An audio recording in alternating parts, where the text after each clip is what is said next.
Se convertir. Mes enfants bien-aimés, que la grâce, la paix et l'amour soient dans vos cœurs maintenant et toujours.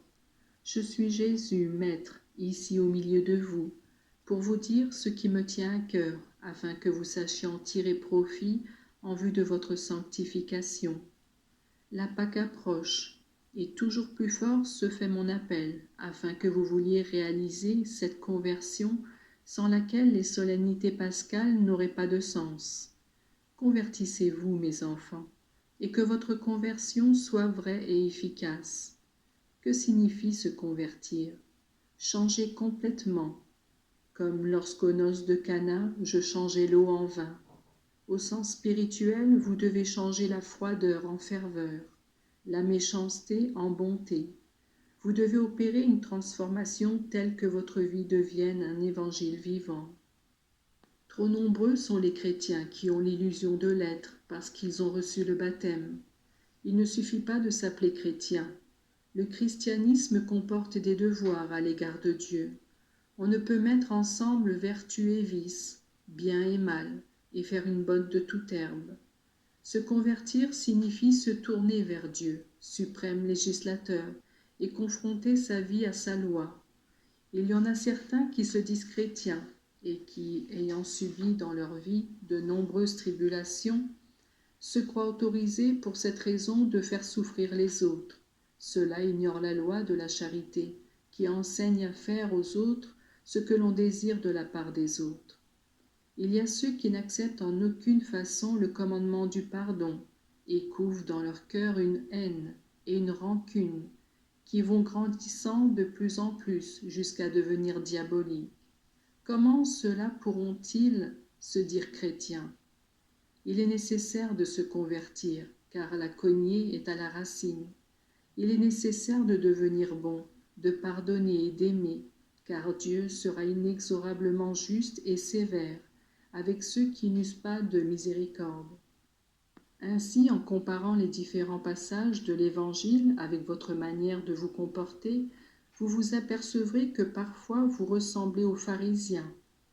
Il n'y a qu'une apparence de fidélité à la loi, non un vécu intégral de la substance de la loi. D'autres fois, vous pourrez relever l'infidélité de Pierre, qui, vaincu par le respect humain, devient parjure. Ou bien vous vous reconnaîtrez en Nicodème, qui vient de nuit à ma recherche. Chaque personnage de l'Évangile peut trouver son sosie dans le monde. Votre conversion doit présenter la foi, la décision et l'amour du bon larron, de la Samaritaine, de la femme adultère, de la Madeleine, pour qu'elle soit vraie. Non pas parce que vous seriez tombés dans les crimes et les péchés de ceux-ci, mais parce que le repentir de vos fautes doit vous faire vous tourner vers Dieu, avec une telle assurance et une telle bonne volonté, qu'elle lui fasse tout oublier de votre passé. Enfant que j'aime infiniment, considérez mon visage, regardez mon cœur, plongez-vous en moi, et qu'en vous soient de saintes pensées et de saintes affections. Ne prétendez pas à rappeler les autres par vos seules paroles, et même pas par des actions apostoliques qui fatiguent le corps et l'esprit. Les conversions, c'est moi qui les opère, et je me sers de vous dans la mesure où vous vous rendez semblable à moi en vivant l'Évangile, et dans la mesure où vous m'aimez. Moi, je désire des apôtres enthousiastes et fervents. Le passé de chacun, je l'ensevelis dans mon cœur, si vous le détestez. Du passé, je conserve seulement le bien que vous faites et que je n'oublierai jamais. Mais le moment présent que je vous donne afin que vous l'employiez pour la gloire de Dieu et le bien des âmes, moi je le dépose dans vos mains. Je suis content lorsque, poussé par de saints désirs, vous allez songeant à ce que vous devriez faire pour me plaire. Et je le suis plus encore lorsque, reconnaissant vos fautes, vous les pleurez, et confessant vos limites, vous vous confiez à moi, afin que je supplée par ma force à votre faiblesse. Je veux que vous soyez mes héros. Pour cela, il faut avant tout se purifier et ôter le péché, et avec lui l'amour-propre qui ruine toute action, la rendant vaine ou coupable, même si elle a bien commencé. C'est moi qui opérai votre conversion, mais vous devez la vouloir par un acte déterminé de votre volonté, et elle doit être obtenue à travers la prière. Au cours des siècles, il y eut des personnes qui, voulant parvenir à la sainteté, crurent la conquérir par leur seule force, par des pénitences corporelles et des actions importantes grâces auxquelles elles s'attiraient l'admiration des hommes. Elles ne surent pas éviter la chute, et par leur présomption, elles provoquèrent souvent des hérésies, des schismes et des maux très graves pour l'Église et pour leur âme. Votre sainteté doit être guidée par moi, elle doit être accompagnée par la prière vivifiée par l'amour. Le premier pas consiste à fuir le péché mortel, puis le péché véniel.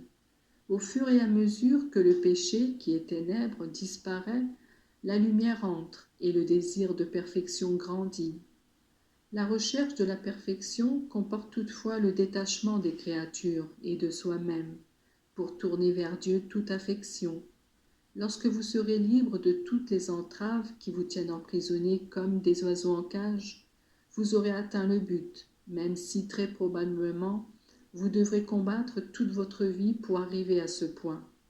Courage, une conversion pour chacun et mon cœur ouvert pour tous. Je vous bénis, mes enfants, et je vous rappelle, ne soyez pas des chrétiens à l'eau de rose, mais fervents comme le vin naturel qui bouillonne dans les tonneaux après la vendange. Le démon fait ses vendanges, vous devez faire les vôtres, en vous transformant en apôtres d'amour.